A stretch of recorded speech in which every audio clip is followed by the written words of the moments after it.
Hi everyone, David Aragona here for the March 15th edition of Derby Watch. You probably noticed my usual Derby Watch co-host Brad Free not here this week. He is on vacation, so I will be taking you through this week's review section, which we're doing here, and also the preview for Derby Watch, which you can also find on DRF's YouTube channel. Well, before we get into the top 20 this week, we did have a major development outside of the prep races that did take place or actually break on Saturday night as a tweet was sent out from the Zidane Racing account, of course, the owner for Arabian Night, with the announcement that that horse is off the Kentucky Derby trail. Arabian Night had started out Derby Watch as the favorite. I had let him drift up to the second choice on Derby Watch as of last week, but Brad Free and I have been keeping you apprised of the situation around this horse, some interrupted training due to the weather situation in Southern California, and also a setback prior to that forced him to miss a workout. And he did get back to the work tab in early March, but his last workout was unsatisfactory to the connection, so he has been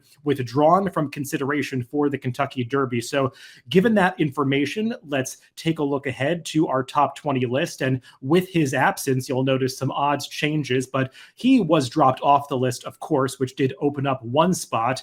We had considered putting Slip Mahoney on the list last week. He was sort of an on-the-bubble horse. He, of course, was the runner-up in the Gotham from early March. He does have 20 Kentucky Derby qualifying points, so Slip Mahoney will get that extra spot on the Derby Watch list. He is listed at a big price, 50-1, but most of the odds changes did take place towards the top of the list with that defection of Arabian Night. I lowered favorite Forte's odds from 4-1 down to 3-1. It just feels like he is now the real consensus favorite for the Kentucky Derby, with that main rival having been withdrawn from consideration, and some odds changes did follow from there. I dropped the odds slightly on Instant Coffee. The biggest mover, though, was the horse currently ranked third, that is Tapit Trice. He is, of course, the winner of last Saturday's Tampa Bay Derby. I dropped his odds down from 15-1 to 10-1. Some people might have expected I would drop his odds even lower than that, but there were some mixed reactions to his victory in the Tampa Bay Derby, and we're going to get to all of that in just a little bit.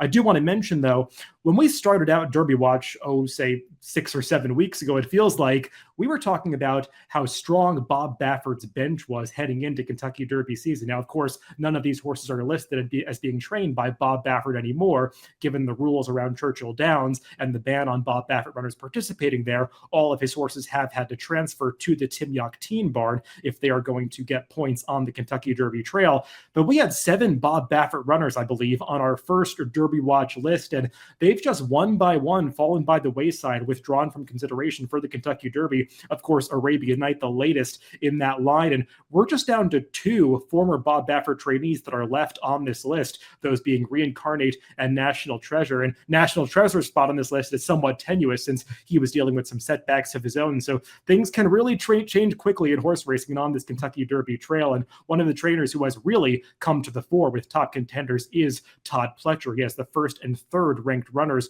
on Derby Watch this week. And let's take a look at his horse, Tapit Trice, that did cement his position as one of the main players heading on towards the Kentucky Derby in this Tampa Bay Derby. And we're going to watch the entire race. Since this is the only prep this week, let's spend a little bit of time on it. And I think it's worthwhile to appreciate the entirety of Tapit Trice's performance. He is that gray horse in those pink silks that you saw break slowly, and that is just this horse's MO. He is pretty slow out of the starting gate. He has done that in all 4 starts of his career, and he really has not gotten over that bad habit. So that's maybe a negative heading on towards a race like the Kentucky Derby, which is likely to feature a 20-horse field. It can be pretty tough if a horse breaks slowly in the Kentucky Derby, and it seems like Tapit Trice, at least based on where he's at now, is almost guaranteed to do so. So something to consider around him.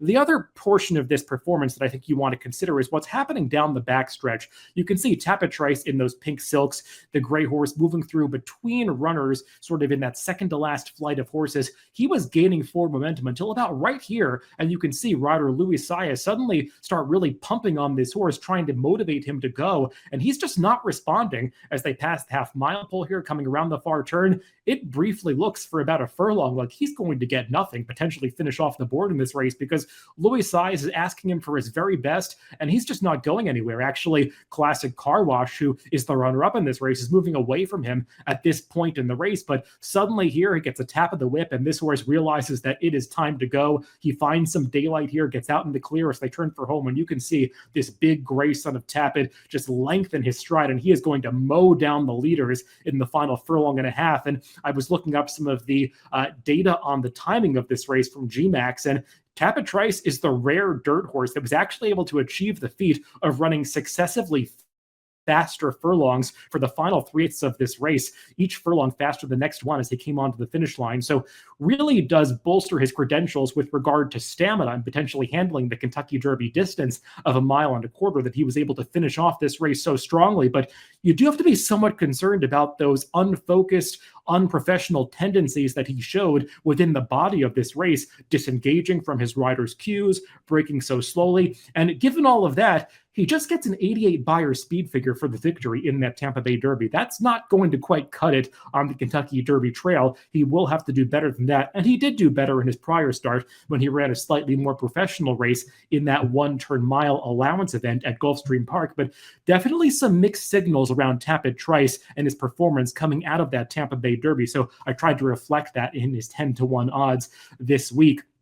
Definitely think this is a horse with a lot of talent, not worried about stamina for him, but I think you do have to be worried about the kind of trip that he might work out in the Kentucky Derby, and we will learn more about Tapit Trice when he is expected to run next in the Bluegrass Stakes in early April at Keeneland for trainer Todd Pletcher. So that's all the prep racing to recap this week on the review segment of Derby Watch. Make sure to also check out the Derby Watch preview, which will also be available shortly on the Daily Racing Form YouTube channel. So see me over there.